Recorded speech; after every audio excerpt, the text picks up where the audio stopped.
I'm also now curious about the economics of the deposit. There are many ways to evaluate this, various different valuation methods.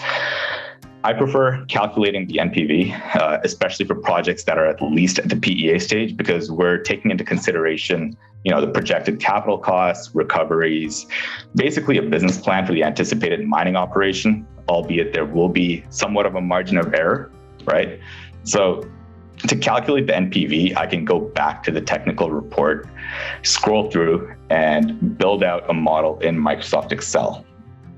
Right. The technical report should have an economic section whereby I can search for the salient data points.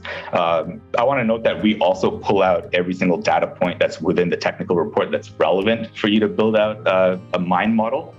And if you want to ask, how do we know whether these data points are accurate?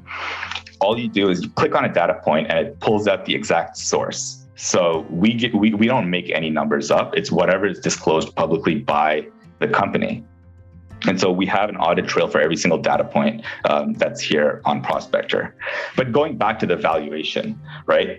At this stage, I just want a basic understanding. I don't want to spend too much time building out a detailed financial model at this stage. So what I can do is I can click on this calculator button that will take me to the net present value calculator.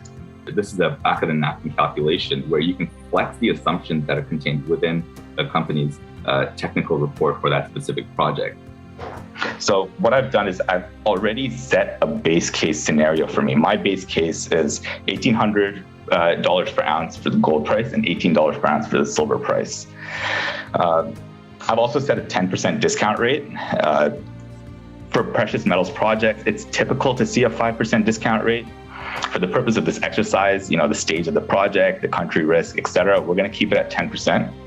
Again, we don't want to spend too much time. We don't want to calculate the weighted average cost of capital or anything fancy like that at this point in time. I just want to see how sensitive this project's valuation, this project's net present value is to the commodity prices.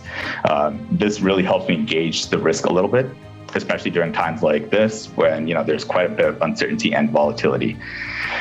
So to do this, I actually like to do it in tandem with Microsoft Excel.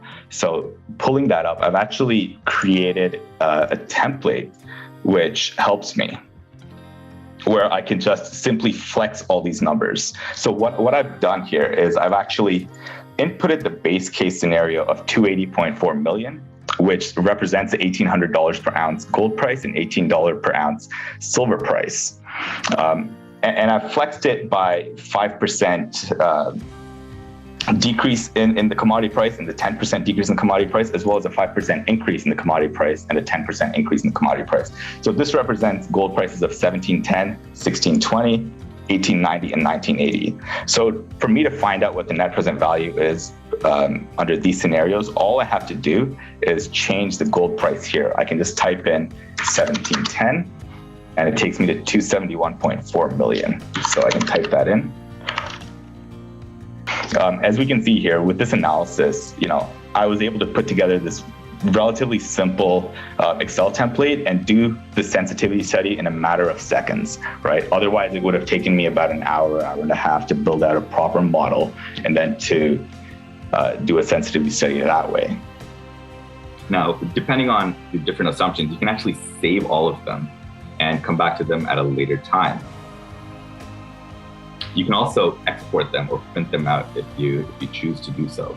Here's a printable PDF that we had exported a bit earlier. And all the different NPVs that I have created for the Cote project, I've saved it, and you can always go back, view them later. Or if you just want to clean up your own saved NPV list, you can obviously delete the ones you don't like. So this is kind of the workflow that I would use if I'm evaluating a company, if I'm evaluating a project. And I was able to do this in a matter of, 20 minutes, 30 minutes, as opposed to spending an hour, a couple hours to evaluate whether or not I want to make some sort of investment decision. So we're actually working on a net asset value calculator. So instead of doing it in Microsoft Excel, we can actually do it within Prospector itself. So that's something to look out for.